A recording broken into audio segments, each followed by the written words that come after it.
Hello everyone, आज हम chapter number 3 विद्युत धारा का एक कंप्लीट कॉन्सेप्ट पढ़ने वाले हैं जिसका नाम है ड्रिफ्ट वेलोसिटी या इसी को हम कहते हैं अनुगमन वेग या अपवाह वेग। इस वीडियो लेक्चर के बाद आपका इस टॉपिक से रिलेटेड कोई भी डाउट नहीं बचने वाला है, तो वीडियो के साथ बने रहिए। अगर वीडियो अच्छी लगे तो इसको शेयर करके फॉलो शुरू कर लें। तो आइए शुरू करते हैं अपना आज का अपना टॉपिक ड्रिफ्ट वेलोसिटी या फिर अपवाह वेग या अनुगमन वेग।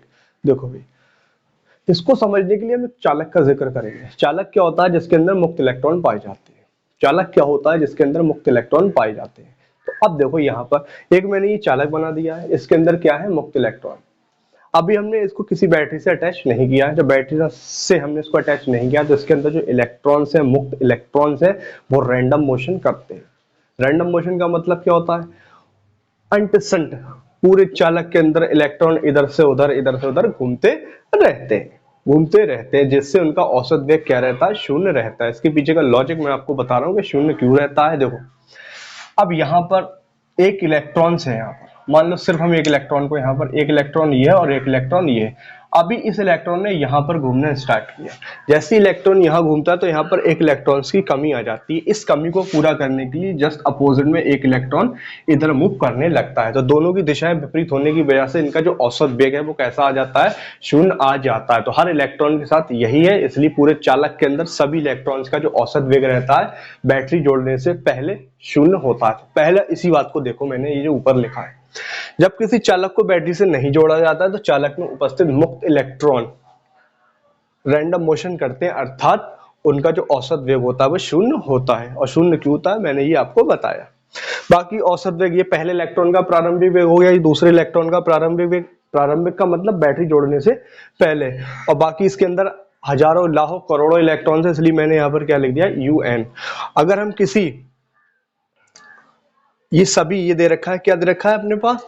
ये सभी इनकी प्रारंभिक वेग है। अगर हम उनके प्रारंभिक वेग को अगर n से डिवाइड करते हैं तो उनका क्या निकल के आता है? औसत वेग, जो कि कैसा है? शून्य है स्टार्टिंग में। अब होगा क्या?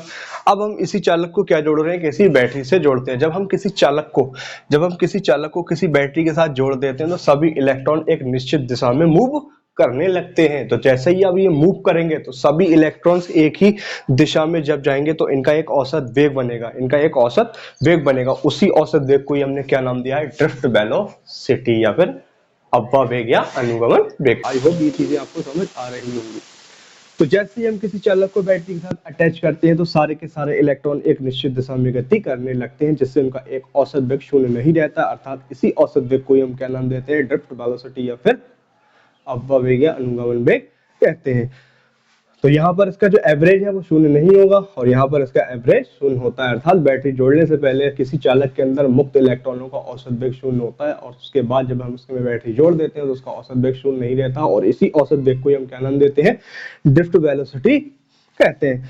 तो जैसे ही इस चालक को किसी बैटरी से जोड़ा जाता है तो चालक में उपस्थित इलेक्ट्रॉन एक निश्चित दिशा में गति करने लगते हैं, जिससे उन मुक्त इलेक्ट्रॉनों का औसत वेग शून्य नहीं होता है। तब इस औसत वेग को ही अपवाह वेग कहते हैं और इसे VD से प्रदर्शित करते हैं। ओके, तो औसत वेग ये हो गया इनका बैटरी जोड़ने के बाद वेग। V1 plus V2 plus V3 dash कहाँ तक जाना है अपने को पास? Vn तक जाना है। बाकी n से अगर हम डिवाइड करते तो क्या निकल के आता है? औसत वेग। और उसका वेग कैसा नहीं है? शून्य नहीं है। ओके, अब उसके बाद हम इसका करेंगे डेरिवेशन। तो गति के पहले नियम से ये मान लो, ये v बराबर, गति का पहले नियम क्या? v बराबर u प्लस at। v क्या हो गया? पहले इलेक्ट्रॉन का अंतिम वेग। u क्या है? पहले इलेक्ट्रॉन का प्रारंभिक वेग और उसके द्वारा लिया गया टाइम। ओके, तो बाकी ये पहले इलेक्ट्रॉन के लिए हो गया, ये दूसरे के लिए हो गया, ये तीसरे के लिए और ये nवे इलेक्ट्रॉन के लिए। सभी को हम क्या करेंगे? v1 v2 v3 को सबको जोड़ देंगे। तो हमने v1 v2 को सबको जोड़ दिया और बाकी ध्यान दो, यहाँ पर है U1, ये U2, ये U3। तो U1 U2 U3 dash UN को हमने एक साइड पे अलग करके जोड़ दिया। बाकी सबके अंदर यहाँ पर भी A है, यहाँ भी A है, यहाँ भी A है और यहाँ भी A है। तो सब में जो T के साथ है वो क्या अटैच है? A। तो A को हम क्या ले सकते हैं? कॉमन। तो हमने A को यहाँ पर कॉमन ले लिया। बाकी क्या बचेगा अपने पास? T1 बचेगा, T2 बचेगा, T3 डैश कहाँ तक जाना है? Tn तक। अब हमें इनका सबका चाहिए एवरेज। तो एवरेज निकालने के लिए हम क्या करेंगे? उसमें n से नंबर ऑफ इलेक्ट्रॉन्स से क्या कर देंगे, डिवाइड कर देंगे। तो इसको भी हमने n से डिवाइड कर दिया, इसको भी n से डिवाइड कर दिया और इसको भी n से डिवाइड कर दिया। अब यहाँ से बढ़ता है अपना कॉन्सेप्ट। अब यहाँ पर ध्यान देने वाली बात ये है, ये v1 v2 v3 vn ये किसके बराबर है, ध्यान दो। ये वेग कब का है, जब हमने किसी चालक को बैटरी के साथ अटैच कर दिया। जब हमने किसी चालक को बैटरी के साथ जब अटैच कर दिया तो ये वेग ही हमारा क्या कहलाता है, अववा वेग। तो मैं इसकी जगह पे क्या लगा सकता हूँ, vd। तो मेरे पास यहाँ पर आ चुका है ये vd। ओके, बाकी ये क्या है, बैटरी जोड़ने से पहले का औसत वेग जो कि कैसा होता है, शून्य होता है। तो मैं यहाँ पे लगा सकता हूँ शून्य प्लस, मेरे पास ये a है, और बाकी t1 plus t2 plus t3 dot dot dot tn upon n ये हमारा कहलाता है विश्रांति काल, इलेक्ट्रॉन्स के द्वारा लिए गए समय का औसत क्या कहलाता है, हमारा विश्रांति काल, जिसको हम लिखेंगे टाउ से। टाउ क्या अपना विश्रांति काल। ध्यान दे लें, इलेक्ट्रॉन्स के द्वारा लिए गए समय का औसत को हम कहते हैं विश्रांति काल। तो टाउ बराबर हमारे पास ये आ चुका है। तो ये फॉर्मूला अपने पास एक तैयार हुआ, v equal to a tau. ध्यान दो, ये फॉर्मूला मेरे पास आ चुका है। अब यहाँ पे जब त्वरण उत्पन्न हुआ है, तो यहाँ पर हम कौन सा फॉर्मूला लगा सकते हैं, गति का, या फिर F बराबर ma हम लगा सकते हैं। ठीक है, न्यूटन का पहला नियम F बराबर ma से। चूंकि देखो F बराबर हम जानते हैं, F बराबर होता है ma। F क्या है, इलेक्ट्रॉन पर लगाया गया बल, m क्या है, इलेक्ट्रॉन का द्रव्यमान, और a क्या है, उसमें उत्पन्न त्वरण। तो यहाँ पर अगर मैं F लगाऊं तो F का फॉर्मूला जानते हो कितना होता है, QE, और E की जगह पे हम क्या लगा सकते हैं, आवेश की जगह पे लगा सकते हैं E। इलेक्ट्रॉन की बात हो रही है तो आवेश यहाँ पर कौन सा है, इलेक्ट्रॉन। F बराबर E क्या है, वैद्युत क्षेत्र, इसके अंदर जो वैद्युत क्षेत्र उत्पन्न होगा वो। तो यहाँ पर लगा सकते हैं EM, और ये हो गया MA। इसको क्वेश्चन नंबर 1 मान सकते हैं। तो अगर हम यहाँ से A की वैल्यू निकालें, ये है E और ये E, तो यहाँ से मैं A की वैल्यू निकालूं तो क्या आएगा, अपॉन m।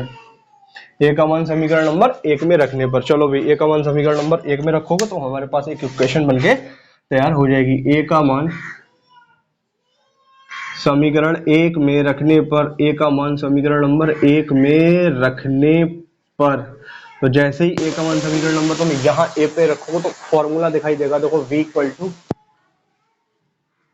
A की जगह पे तुम क्या लगा दोगे, ध्यान दो, A की जगह पे आएगा E capital E upon M, E capital E upon M, और साथ में इसके क्या दे रखा है, ये टाउ, जिसको हम कहते हैं विश्रांति काल। तो हमारे पास ये ड्रिफ्ट वेलोसिटी के 2 फॉर्मूले आ चुके हैं। पहला फॉर्मूला ये और दूसरा फॉर्मूला ये है। तो आई होप ये वीडियो लेक्चर आपको पसंद आया होगा। हमें फॉलो करके उसको शेयर जरूर करें। Thanks for watching.